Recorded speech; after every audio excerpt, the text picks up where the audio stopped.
Hi, and welcome to another week of Class Talks. This week, we're going to be talking specifically about management within our context of sports management, but we're going to be looking at what is management. And there's no better way than to look at management than by looking at the four management functions. Graham, how are you doing? I'm good. Yourself? Pretty good, pretty good. Uh, Tell me from your point of view, why do we consider the four management functions a key way to understand what management is? I think it gives us a framework to start with. And it's a complex process, lots of variables that are in play, and so yeah, having that framework gives us a really nice starting point. Absolutely. Like Mintzberg would say, is that there's no better way of learning management than by actually being there alongside a manager and Mm, seeing what their day-to-day is. mm. But from that point of view, we need to actually break down the different areas of where that manager actually works and acts on a daily. And that's a little bit what the theory has done. And has created this definition of management alongside the basic functions of management, the four main functions of management. You will also find that some authors can extend this all the way out to seven. It depends on how you're defining these functions, but we'll keep it at four. And these four functions are planning, Graham, Organizing, cool, leading or directing, whichever one you want to call it, and controlling, or reviewing. perfect. Those are the four main functions. So to start off, planning. The planning function, this is something that managers do. Managers work with people and with things, and they have to plan how to work with these people and these things. Um, you know that I like to talk about this Vimosa a lot, right, Graham? Hmm. Give us a little bit of an insight. What is the Vimosa? Why is that of any relevance to what we're trying to talk about here in planning? Well, I think maybe if you start with the definition, um, so maybe if you give us an outline of what that VMOSA is, and then Good, yeah, we good, could look at applied, right? good point. A VMOSA is a very good way to look at our business strategies, where the V stands for vision, the M, the mission, the O, the objective, then the S is the strategy that we're putting in place, and the A are the actions. We call it also a VMOST or a VMOSA, depending on, again, the theory, whether the actions or tactics. Different authors have different words. Um, and why I'm referring to the VMOSA, because a manager needs to understand the vision, the purpose, where a business is heading, because that's the vision. What objectives or goals has the organization or business set for itself?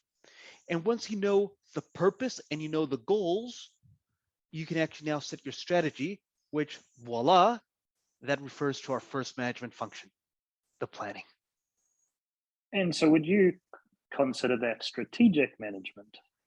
Yes, if we go more specifically into studying management, that can become strategic management, but then in the breakdown of your management tasks on a monthly, weekly, or daily basis, there still needs to be a planning in place. And that planning has to be aligned eventually with regards to the overall strategy of the company, the objectives, and then if we go all the way up, aligned with the purpose, the vision that that organization has. So the VMOSA is like a tool that we can utilize that helps us align with our overall strategic vision of our company. Absolutely, absolutely. Cool. And especially considering that some of our students don't only go into a company, what they are actually managing is a team. You can set a VMOSA or a VMOST, whatever you want to call it, for your team. What's the purpose of your team this season?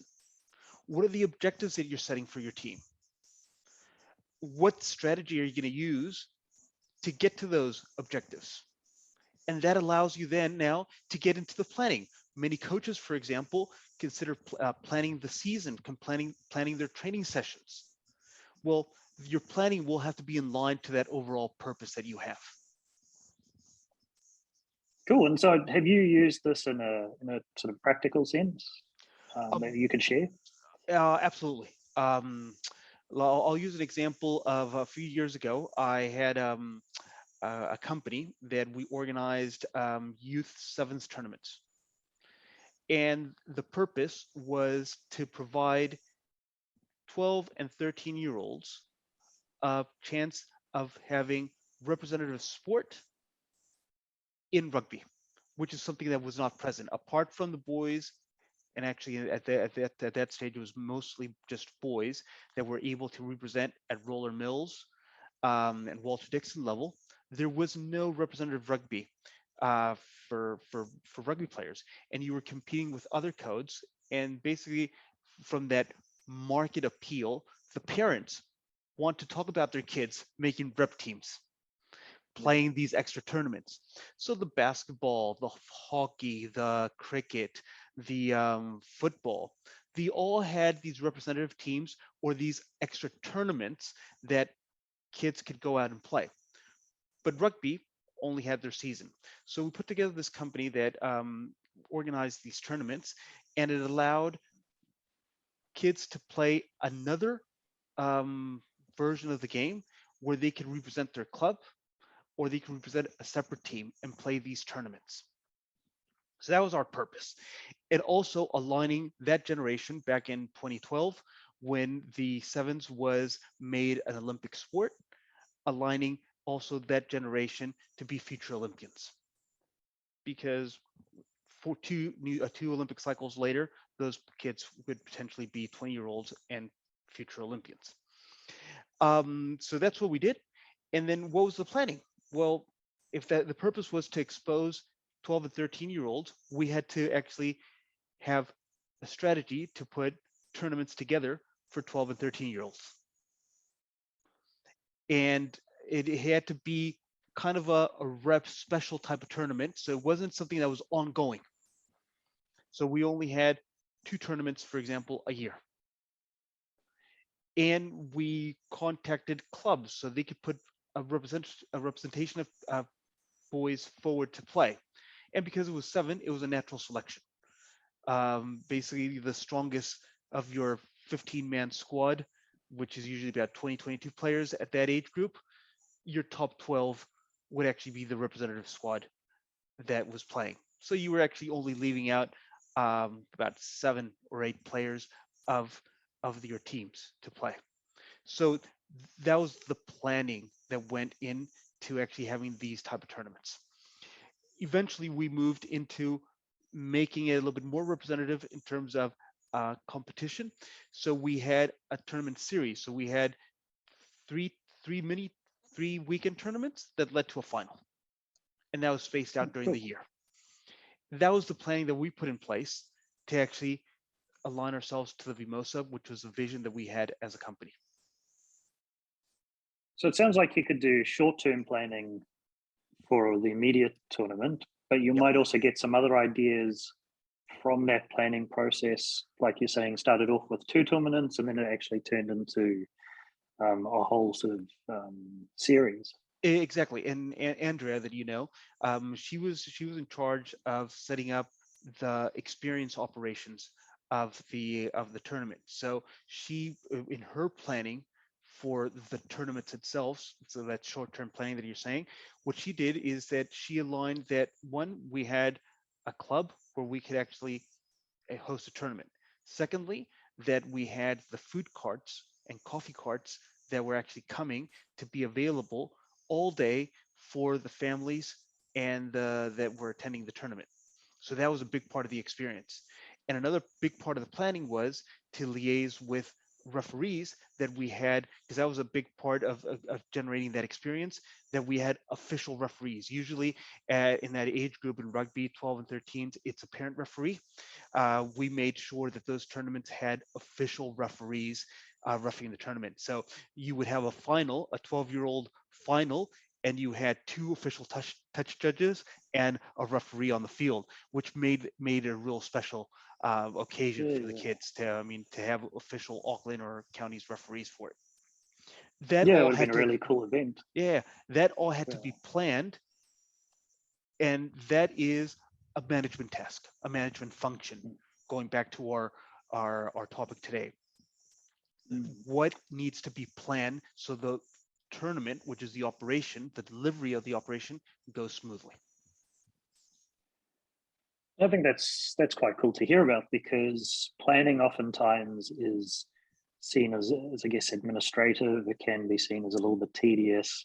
While we might understand the importance of going through it, hearing that it can also present other opportunities that you start to, from that planning process, you start to see how you could develop things further is really neat. So yeah, that's cool to learn about. And what you're saying actually takes us immediately to that second major management function, which is organizing. When you have clear planning, right? You set your strategy, Mm. that's your planning, right?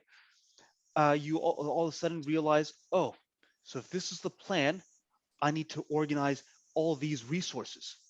And by resources, when we're talking about management, we're talking either about physical resources, time resources, or basically materials. Many times we think, oh, we need money to do it. But yeah, money is Mm. a financial resource, but what do we need the money for? So we need to consider the human resource, the physical resource, the time resource, how much time you need to do things. You need to consider the material resources, and you need to consider your financial resources. You need to organize all that. But because many times we think we're organizing an event and I'm going to need, I'll throw up a random sum, $500. Cool. And we know the plan, but what are we going to use those $500 on? So Mm. we need to understand that that financial resource that we're organizing, because actually going out and getting that $500 in terms of sponsorship, for example, in our sporting environment, requires organizing. The sponsorship letter, the follow-up, having the bank account so the money can be deposited, having access Mm. to the bank account so you can take the money out and use it for whatever you're using. So it requires some organizing. If you get $500 in terms of a food voucher from Pack and Save, it also requires organizing. Who's going to go do the shopping? What are we going to shop for? What are we going to use that food for at the tournaments, if we're going back to that same example? So it requires organizing. You might think that you need 12 volunteers, because in our sporting space, many times that human resource is not a paid employee, it's a volunteer. So how do we organize to use that volunteer? And what is going to be the trade-off? What's going to be the benefit for the volunteer for them to come in, participate out of our organization? So we need to organize that. So sometimes organizing the benefit is organizing that, oh, you know what? Pack and Save gave me a $500 voucher.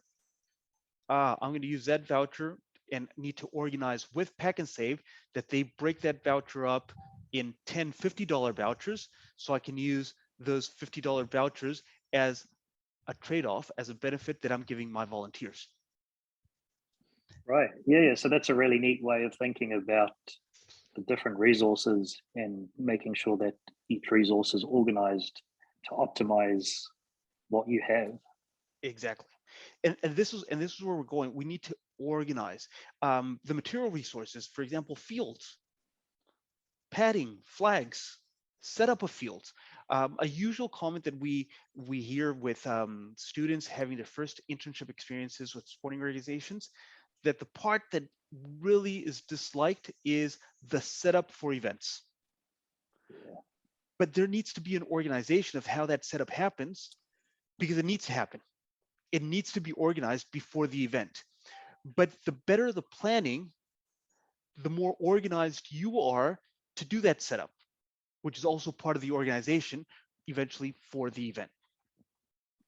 Right. So each of these points actually filter into each other as well, Absolutely. and have a Absolutely. It's almost like an action cycle.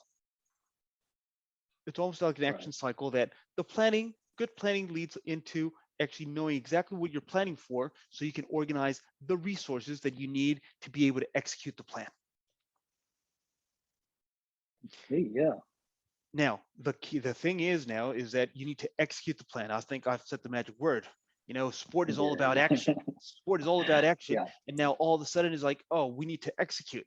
And that takes us into our third management function, which is not exactly executing, because you as a manager, as a sports coordinator, you're not doing everything. So that's why this management function is called leading or directing. It's when you know what resources you have and you've organized them to actually lead and direct the actions. Direct what needs to be done. And this is where it's really, really important for a manager to have strong leadership skills, because when you're leading or directing these actions, you need those volunteers, you need those employees, you need those staff members to follow. So in this leading and directing function, in this stage, yes, you are giving instructions.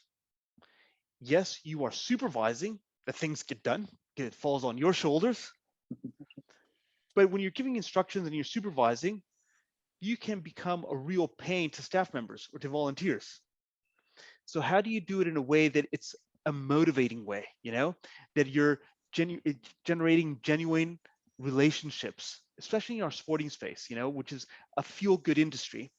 How do you generate those genuine relationships through your leadership to actually motivate people to take part and be a part of your organization in terms of executing these tasks? And that's where one of the most overrated soft skills by students is your communication. How do you establish those relationships? Through how strong your communication. This is where it comes through the leading and directing. It's not just about telling people. How are you communicating? Are you using messaging groups? Do you have instructions already written down where it's really clear and you can pick them up and you just deliver on what you're needing to do? Identifying what's the best way to communicate the group of people that you have to actually be able to lead and direct is absolutely key. And communication, we know very clearly, it thrives on, first, body language. Secondly, tone. Thirdly, your words. And we need to add in our modern day the different channel. The channel through which the communication is going is extremely important. Is it verbal? Is it digital? We need to consider the channels that we're using as a manager, especially in these past 2.5 years that we're in a pandemic. A lot of our management roles have gone through online, the video calls, etc. So how through a remote space are we able to actually lead very effectively? That's a key management function. And communicating digitally can be difficult where tone isn't obvious. There aren't those, as you spoke about, the cues that you might get in a face-to-face meeting. So being considerate around, or considering what you're writing, thinking about how it might be interpreted, because it's easy in the heat of the moment to just put down a message, send it out, and it maybe gets interpreted not in the way you're intending, and you've got now another issue to try and manage and understand. And I think that was also really interesting to hear, because what I could see through that is if you had if you had really good planning leading into a strong sort of organized approach to whatever you were running, that makes communicating a lot easier, because you've got a very clear plan of, this we need to do here, and we need to do it this time and in this way. I agree. So basically, the better prepared you are as a manager through your planning and your organization, the leading and directing, it's like when you're fit in the gym. It's easier to play basketball, to play football, if you're absolutely really fit. If you've done the work previously in the gym to be fit, so then you can actually execute your talented skills on a court or on a field. It's the same Yeah. way that it works for a manager. You do the previous work through the planning, through the organizing, and then the leading comes a little bit easier because you know what you're leading, you know what you're directing. The key issue for me here when it's leading and directing is the supervision, because the supervision is what can be misinterpreted of that harsh word that we use, which is a micromanagement. And and knowing how to supervise, knowing what kind of questions, being truthful to your plan. Are you supervising that the person got there 5 minutes late? Or are you supervising that the job got done and that you're really happy that your volunteers got the job done within the time frame? In our sports organization, because we work with so many volunteers, the supervision is a delicate space because they're Mhm. not employees, they're not staff members. So how do you keep that supervision realistic to working with volunteers? Right, and that's a challenge and a good question, maybe for the students to have a think on and reflect. Because yeah, like you've pointed out, in a lot of sport, we rely on volunteers and having that balance between delivering on your project and not micromanaging is delicate. Yeah. So let's post that question up. The question is, when, for example, you are a sports coordinator or a sports director at a school, your team coaches are usually parent volunteers. How do you execute the supervision of the basketball or netball program being delivered through volunteer coaches in a way that it keeps the program healthy, but it does not push away volunteers? How do you set up that supervision? Right. There's no right or wrong answer. It's a thinking question. How would you do it? Our sport industry is all about human relations. Management is also about human relations. So as we're talking to supervision, it takes us actually to our fourth management function, which is, I hate this word, the controlling, and the word I do like, you can also call it the review function. Controlling or review management function. And you go like, well, isn't that the same as supervision, Fran? Well, kind of, but here you're looking at your whole process, at what you wanted to achieve, at your objective, at your goal. We were talking about the Vimosa earlier. You're looking at your objective, and now you're going back and taking a step back and going like, hey, are we delivering on what we want to deliver? And what do you think we could rely on to actually see if we are on task to what we're trying to achieve as a sport organization or sports team? Right. So if I think about that, it's almost like a post match analysis. You know, you've had your game, sit down Absolutely. at the end, and you've got the coach going through and reviewing what went well, what the challenges were, what maybe producing some work-ons for future. So I'm assuming there's like an action component with that review process as well. That spins off it. Absolutely. So basically, if we're using the analogy of a game. The controlling the review management function has to do with that review. So if we have a team and we go into a game, as a team, we know what we want to achieve. Is it the amount of running meters? Is it the amount of tackles? Is it the amount of passing yards if it was American football? Is it the amount of shots that we're taking from a certain part on the court? Is it the amount of rebounds that we're getting, right? Is it the shooting percentage if it's netball? So when I'm talking about all these things, when we take it into business, that is assimilated to KPIs, key performance indicators. Those measurements that we set usually in sports that then we come back and review if we actually met those measurements or not, because those measurements are what's going to take us to succeed or not succeed. When we bring it into the management, into the business world, the word that we use is KPI, key performance indicators. And here's where we're defining to our staff members, to our volunteers, these are the measures that we want to meet. For example, if you have a group of volunteers, we want to have 80% of the team at trainings. So make sure that you keep an attendance to see that we're having 80% of the kids coming to trainings. When you review, you're not reviewing things randomly, you're reviewing things that you've already told your staff and your volunteers of what they're going to be measured on. It's transparent. They know what they're working towards, but then they know what they're going to be reviewed on. That way you could get measures to actually determine, look, we're fulfilling these objectives, or no, we're not fulfilling these objectives. And then you can ask yourself why and roll out new actions or new strategies first so you can actually fulfill them. Or do you need to actually move the goalpost? Do you need to set new objectives? That's why we go back and do the controlling review. Now, at a management level, when you're working with an organization, we do need to consider the timings. I like to use the concept of life cycle analysis, but we'll just talk about timings. And this could be the season.